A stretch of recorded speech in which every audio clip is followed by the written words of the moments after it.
পয়গম্বর মুসা নবী আল্লাহর কাছে কথা বলার জন্য যাচ্ছে, এমনি একজন ধনী লোকের সাথে সাক্ষাৎ। ধনী কয়, মুসা রে, ও মুসা, আমার এত ধন হিসাব রাখতে পারি না, আল্লাহরে জিগাইবানি কি করলে আমার ধন কমবে? মুসা নবী কয়, ঠিক আছে জিগাইবো। একজন বৃদ্ধার সাথে একজন মহিলার সাথে দেখা।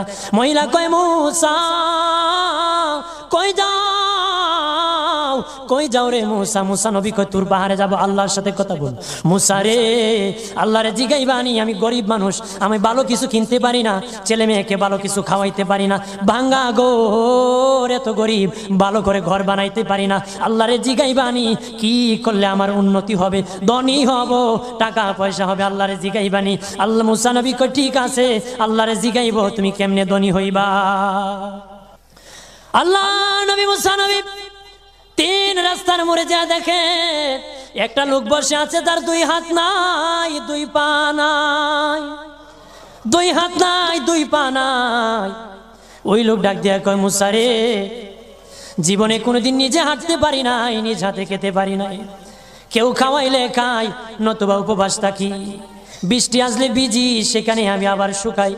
ও মুসা, জীবনে কোনো কাজে দুনিয়ার লাগি নাই, আল্লাহরে জিগাই বানি কোন কারণে আমারে বানাইছে? আল্লাহ জিগাই মনে মুসা নবী আল্লাহরে, তোর পাহাড়ে মুসা নবী, মুসা ছিল কালিমুল্লাহ, কথা বলার প্রেম ছিল, কথা বলতো, কথা বলার প্রেম ছিল, কথা বলতে বলতে শেষ দিকে আল্লাহ গো, আসার সময় তিনটা লোক আমার কাছে প্রশ্ন করেছে, একজন লোক হলো ধনী, কিভাবে তার ধন কমবে গো? আল্লাহ বলেন, মুসা রে,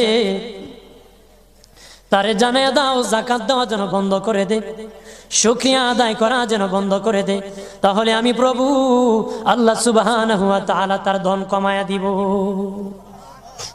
যদি শুকরিয়া আদায় বন্ধ করে তাহলে ধন আমি কমাই।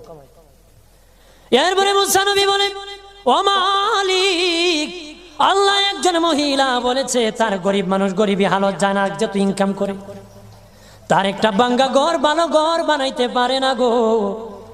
ও প্রভু, কি করলে তার ঘর উন্নতি হবে, তার অবনতির থেকে উন্নতি হবে? আল্লাহ বলেন, মুসা রে, মহিলারে জানিয়ে দিও, তারে আমি যা দিয়েছি তার উপর যেন সে শুকরিয়া আদায় করে।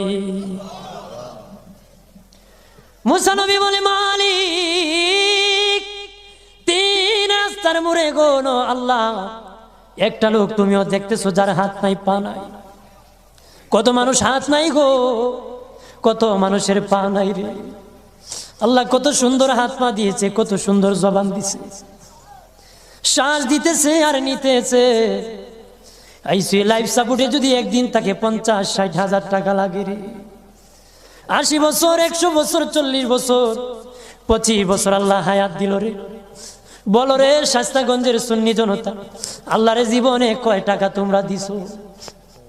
কয় টাকা আল্লাহরে দিছো? এদের শ্বাস দিল, অক্সিজেন দিল আর নিল। অক্সিজেন যদি বন্ধ হয়ে যায় প্রাণ বাঁচবে না রে। শ্বাস যদি নিতেও না পারো জীবন শেষ, ছাড়তেও না পারো জীবন শেষ।